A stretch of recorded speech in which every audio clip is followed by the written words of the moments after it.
السلام علیکم ورحمۃ اللہ وبرکاتہ۔ بسم اللہ الرحمن الرحیم۔ ایمان کیا ہے، اس کے بارے میں جانتے ہیں۔ ایمان شریعت اسلام کی اہم اصطلاح ہے۔ اس کے لغوی معنی تصدیق کرنے، سچا ماننے کو کہتے ہیں۔ ایمان کا مطلب سچے دل سے ماننے کو ہے۔ اگر کسی بھی بات کا انکار کر دیے تو ایمان سے خارج ہو جائیں گے۔ ایمان کے ارکان 6 ہیں، جن پر صدق دل سے اقرار کرنا ضروری ہے۔ ایمان مفصل میں اس کے بارے میں بتایا گیا ہے۔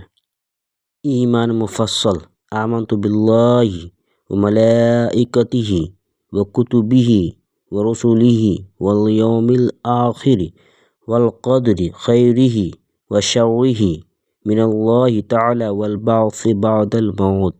ترجمہ: میں ایمان لایا اللہ پر اور اس کے فرشتوں پر اور اس کی کتابوں پر اور اس کے رسولوں پر اور قیامت کے دن پر، اور اس پر کہ اچھی اور بری تقدیر کا خالق اللہ ہے، اور موت کے بعد اٹھائے جانے پر۔ آمین۔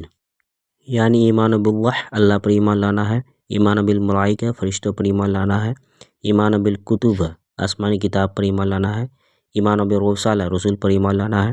ایمان بالآخرہ، قیامت پر ایمان۔ ایمان بعد الموت، مرنے کے بعد دوبارہ اٹھائے جانے پر ایمان لانا ہے۔